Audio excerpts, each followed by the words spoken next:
지난 막내 꿈에 베었으니 그 꿈 이루어 주옵소서. 밤과 아침의 계시로 보여주고 항상 은혜를 주옵소서. 나의 놀라운 꿈 내가 믿는 것은 장차 큰 은혜 받을 편이. 나의 놀라운 꿈 정녕 이루어져 주님 얼굴을 뵙게 되리. 만 괴롭고 아파서 낙심될 때 내게 소망을 주셨으니 내가 영광의 주님을 바라보면 앞길 막힌 듯 두려우랴. 나의 놀라운 꿈 내가 믿는 것은 장차 큰 은혜 받을 편이. 나의 놀라운 꿈 정녕 이루어져 주님 얼굴을 뵙게 되리. 세상 인심은 나날이 변하여도 나는 내 믿음 지키리니. 인생 살다가 죽음이 꿈 같으나 오직 내 꿈은 참되리라. 나의 놀라운 꿈 내가 믿는 것은 장차 큰 은혜 받을 편이. 나의 놀라운 꿈 정녕 이루어져 주님 얼굴을 뵙게 되리.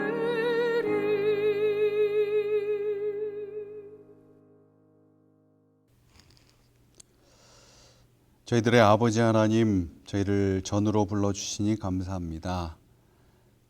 우리의 마음속에 미움과 또 시기 질투가 있다면 이 시간 저희들을 용서하여 주시고 회복시켜 주셔서 서로 사랑할 수 있는 공동체 될 수 있도록 도와주옵소서.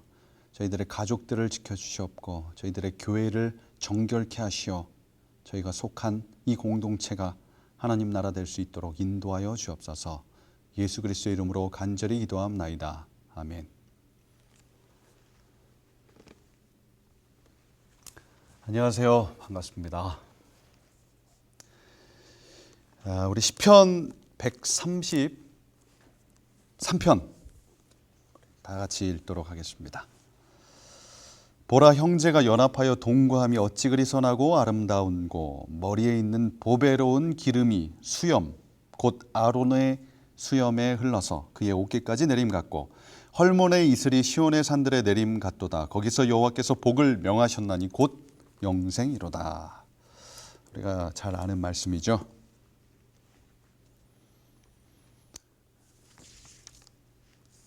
아주 재미없는 초등학생 문제 하나 내겠습니다. 재미없어요. 이걸 듣고 답이 떠오르면 내가 초등학생 수준이구나 생각하시면 됩니다. 순수하다는 거죠. 문제 내겠습니다. 동생 편만 드는 세상을 뭐라 할까요? 네, 형편없는 세상이라고 합니다. 자, 이게 답을 맞추시는 분은 자기가 초등학생이라고 생각하시면 돼요. 초등학생들은 잘 맞춰요. 남편은 누구 편이에요? 남의 편이죠. 네, 보통 남자들은요 잘 편 들어주지 않아요. 남의 편. 원수는 공산당이 싫어요가 아니라 나랑 같이 사는 사람. 우리는 보통 그런 사람을 인간으로 부르죠. 이 인간이, 저 인간이. 네. 밖에 분들 이야기입니다. 우리 재림 성도들은 그렇지 않죠. 할머니와 할아버지가 퀴즈 시간이었습니다. 사자성어 맞추기. 답은 천생연분이었어요. 이제 할아버지가 질문을 합니다. 할멈, 당신과 나 같은 사이를 뭐라고 하지? 할머니가 답하죠. 왼수! 아니 내 자로! 평생 왼수! 사랑해야 될 사람이 평생 원수. 연합하여 동거함이 어찌 그리 선하고 아름다우고 했는데 연합이 잘 안 돼요.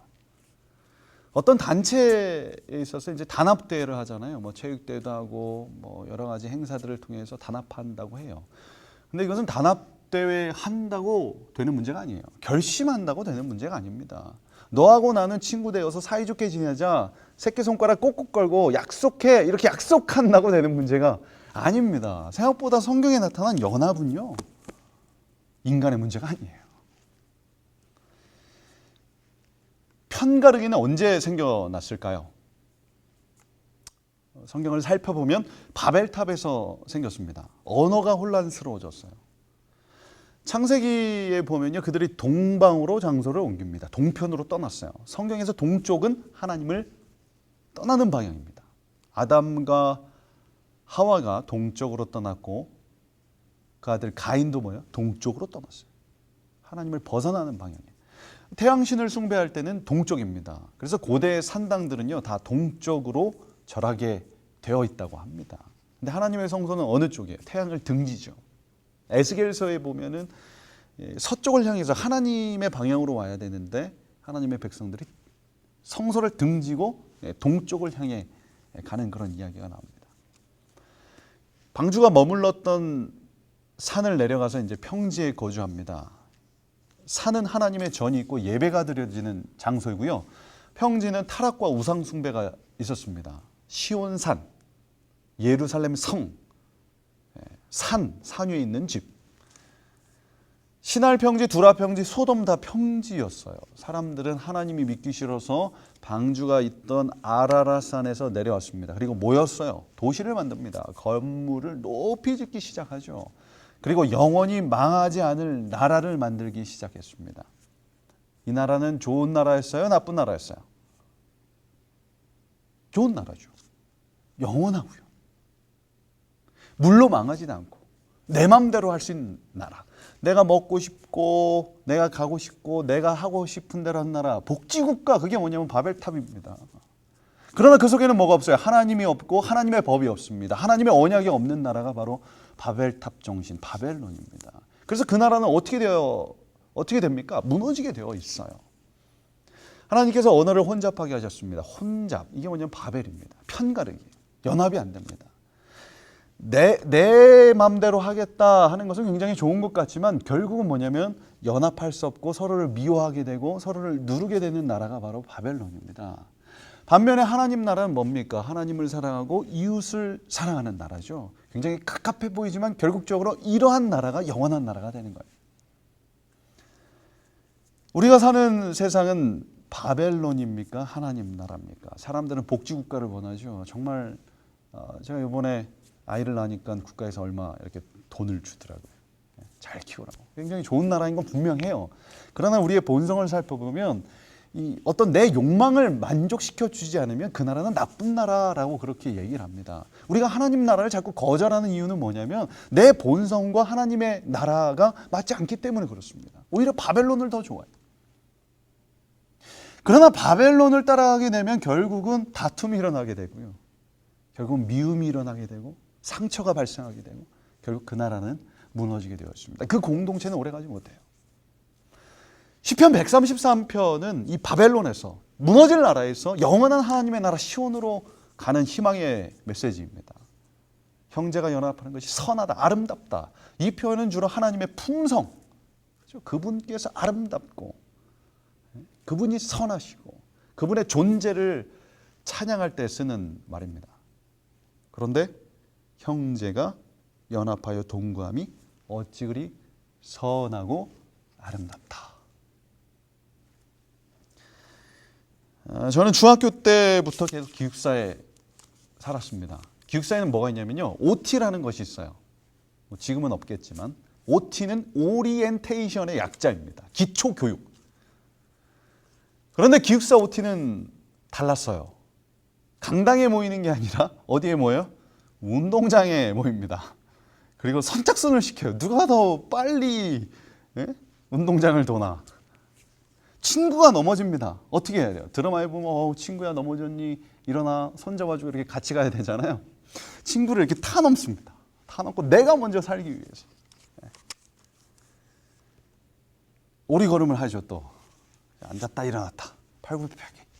거기까지 하겠습니다. 과거에 어두웠던 시절이기 때문에. 그리고 이제 기숙사 예배실에 딱 들어오면은 그 예배실에 딱 써 있습니다. 형제가 연합하여 동거하며 어찌 그리 선하고 아름다운지요. 저는 이 성경절이 싫었어요. 예배실. 예배실은 예배만 드리는 장소가 아니라 늘 부분적인 OT가 있던 장소가 바로 기숙사 예배실이었어요. 형제가 연합하여 동거함이 어찌 그리 선하고 아름다운지요. 1절은 이해가 잘 돼요. 근데 2절부터는 도대체 무슨 소리인지 이해가 되지를 않습니다. 이상한 소리가 나옵니다. 머리에 기름을 부어요.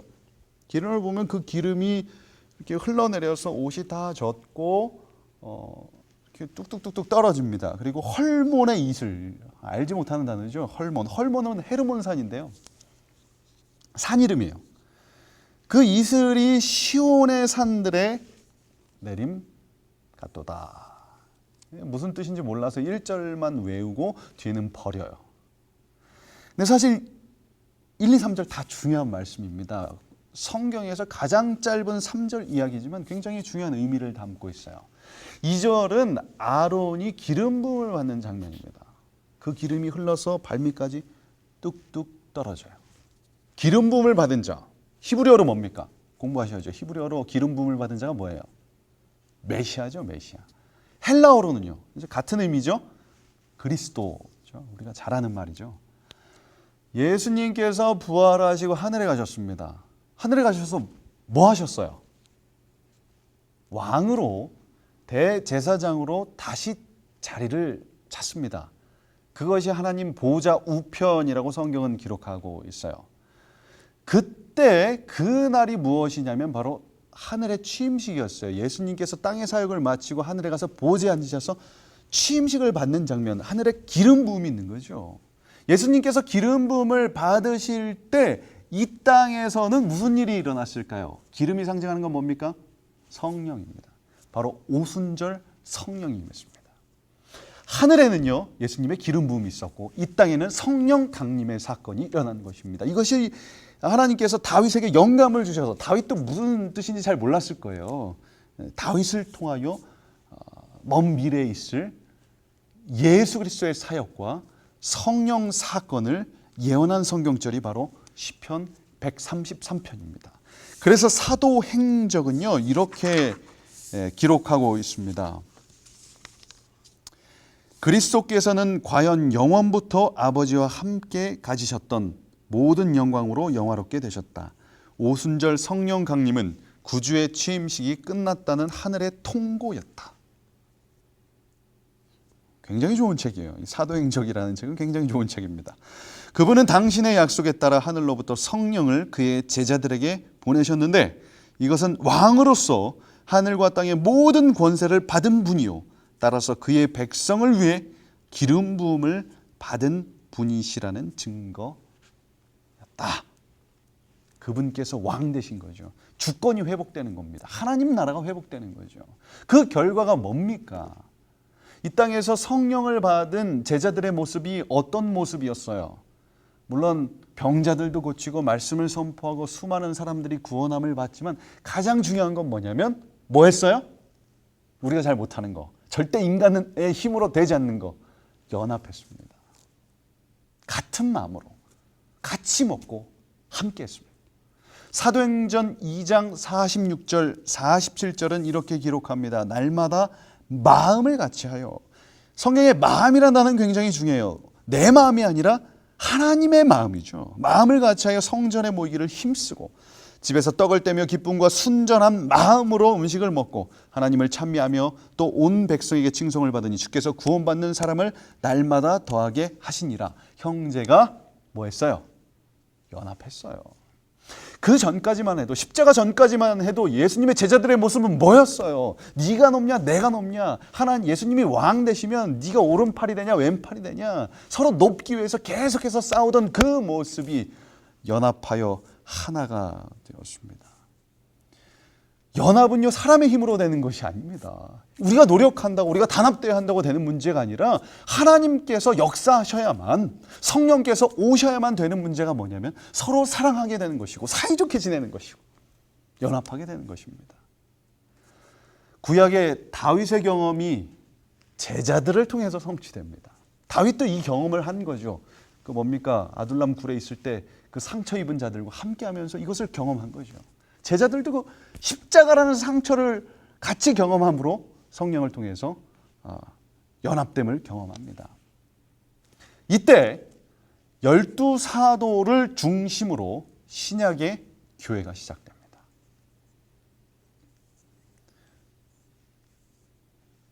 이제 오늘의 주인공 요셉이 나와야죠.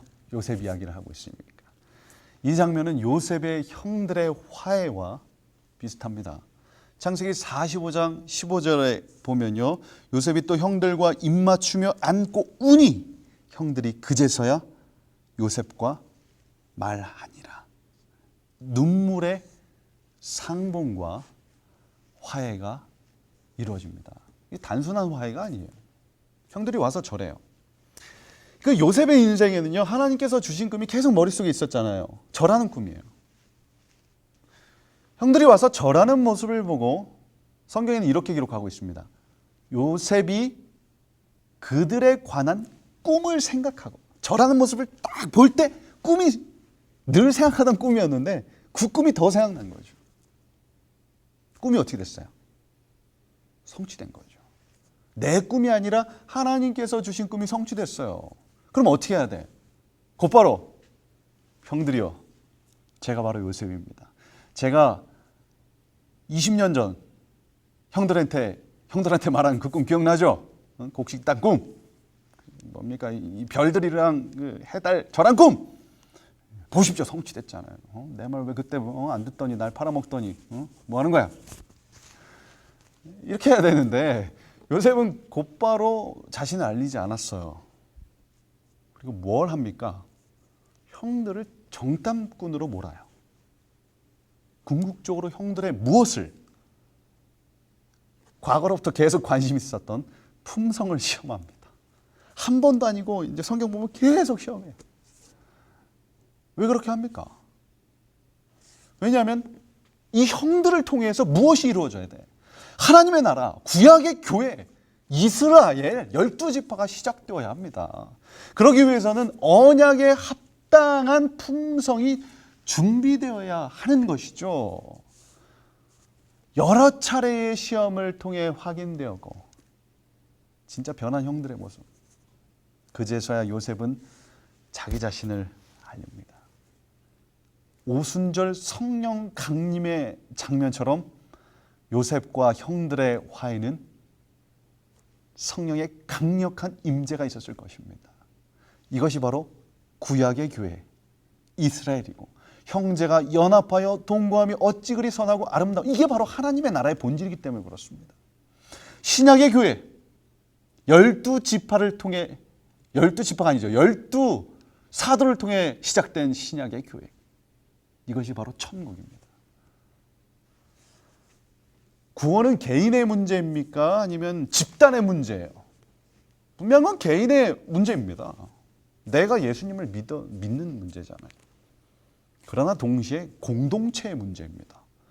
나 혼자는 굉장히 신앙을 잘해요. 성경도 잘 보고 찬미도 하고 기도도 막 2시간씩 잘해요. 근데 어디만 가면, 교회만 가면 싸워요. 잘못된 것이에요. 내가 교회 가서 남들과 늘 다툼이 있다 생각하시는 분은 나에게 심각한 문제가 있다라고 생각하시면 됩니다. 하나님의 성령이 임한 결과는요, 그렇게 다툼이 생기지 않습니다. 그리고 다툼이 생겼을 때 남 탓하지 않아요. 십자가로 갑니다. 어떤 분이 이렇게 얘기합니다. 교회 다니는 사람들 수준이 낮아가지고 같이 못 있겠어. 아주 무식해 사람들이. 그래서 나 혼자 신앙하겠다. 잘못된 겁니다. 하나님 나라의 중심인 율법, 하나님의 품성을 말하죠. 그것은 사랑입니다. 하나님의 품성은 사랑이에요. 그것이 율법을 통해 드러났잖아요. 사랑이라는 건 잘 봐요. 나 혼자 사랑해야지. 돼요, 안 돼요? 사랑은 결코 혼자 되지 않습니다. 반드시 대상이 있고요. 서로 사랑할 때 그게 사랑이 되는 거예요. 이게 뭐냐면 하나님의 나라예요. 그래서 하나님을 사랑하고 누구를 사랑하라? 이웃을 사랑하라. 이게 바로 하나님의 공동체입니다. 교회입니다. 그 속에서 사랑하는 법을 배우는 겁니다. 성령의 임재를 경험하는 것입니다. 그래서 구원의 문제는요, 개인적이면서 동시에 집단적, 공동체적입니다. 하나님이 이스라엘을 선택하시고 교회를 선택하신 것처럼 12지파가 있었듯이 12사도가 있었듯이 이 교회를 선택하신 것처럼 오늘 우리를 그런 공동체로, 그런 교회로 만드시길 원하시는 것입니다. 이것이 바로 계시록에 나타난 입맞은 자들의 무리예요. 환난을 이긴 무리 14만 4천이라고 표현합니다. 이는 뭐예요? 어렸을 때부터 계속 배웠죠. 하나님의 이는 뭐다? 안식일이다. 그게 뭐가 나왔다. 맞습니다. 그러나 그 전에 안식일이 진짜 인이 되기 위해서는 우리의 실생활에 하나님의 인이 있어요. 하나님의 품성이 새겨져야 되죠. 하나님께 영광을 돌리는 삶은 우리의 삶 속에서 그분이 드러나는 것입니다. 에베소 1장 13절에 그 안에서 너희도 진리의 말씀, 곧 너희의 구원의 복음을 듣고 그 안에서 또한 믿어 약속의 성령으로 인치심을 받았으니.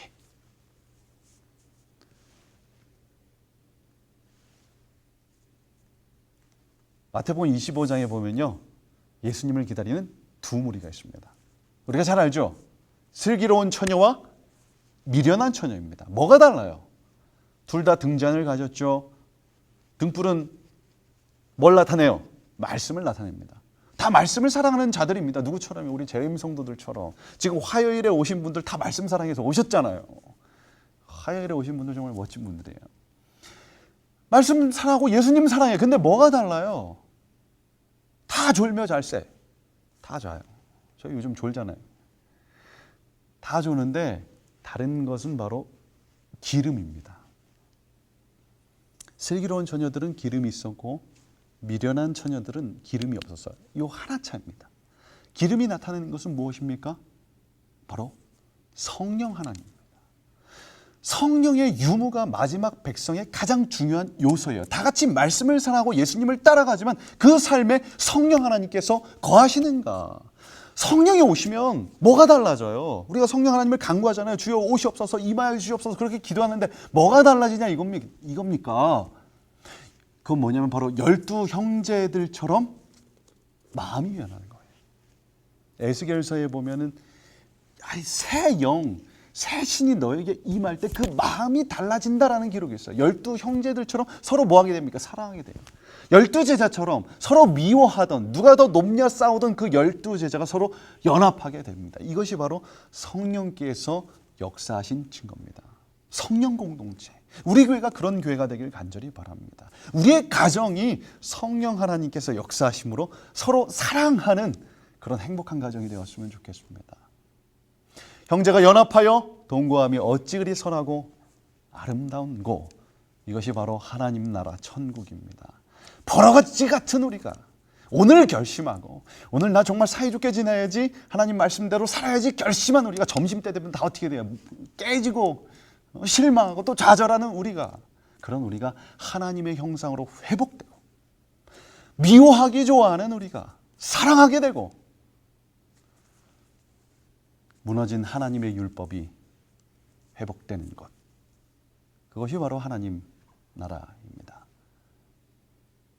그 나라를 이 땅에서부터 경험하고, 하나님 나라는요 어떤 장소라는 개념보다 하나님의 주권이 임한 개념입니다.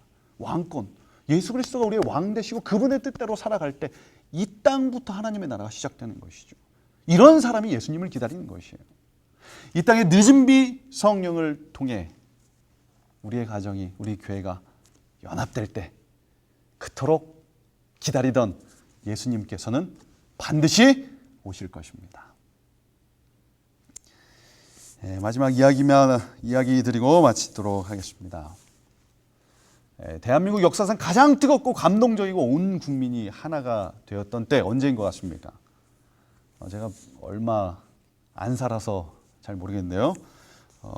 제가 봤을 때 2002년 한일 월드컵이 있었던 그 해가 아닌가 생각합니다. 신기해요. 그 조그마한 공 하나로 온 국민이 하나 되죠. 공 하나인데 다 같이 붉은 티를 입고 뭐예요? 짜작짜작짝 대한민국 외쳤습니다. 가장 기억에 남는 경기는요, 이탈리아전이었습니다. 상암 경기장에서 큰 화면으로 친구들과 함께 경기를 시청했습니다. 그날 아직도 기억나요. 설기현 선수와 어정쩡한 슛, 그리고 안정환 선수 이렇게 뒤로 이렇게 넣는 그 골로 우리가 이탈리아를 2대1로 승리하고 8강에 진출하게 되었습니다. 그날 난리가 났습니다. 지나가는데 서로 몰라요. 모르는데 서로 하이파이브하고 서로 안아주고, 지하철 안에서 계속해서 사람들은 뭐예요? 대한민국을 외치고. 정말 뜨거웠던 여름이었습니다. 대한민국이 정말 들썩들썩했던 그런 해였습니다. 그때 유행했던 말이 무엇이었습니까? 꿈은 이루어진다. 인간의 꿈은 표에 그쳐질지 모릅니다. 공허한 소리가 될지 모릅니다. 나의 꿈은요, 허망하게 무너질지도 몰라요. 그러나 하나님께서 허락하신 꿈은 진리이고요, 반드시 이루어집니다. 하나님께서 12지파를 통하여 이스라엘을 만드셨고 12제자를 통하여 신약의 교회를 만드셨듯이 또 예언되어 있죠. 또 꿈을 주셨죠. 우리 계시록을 통해서 오늘 남은 백성들을 통하여 당신의 나라를 만드실 것입니다.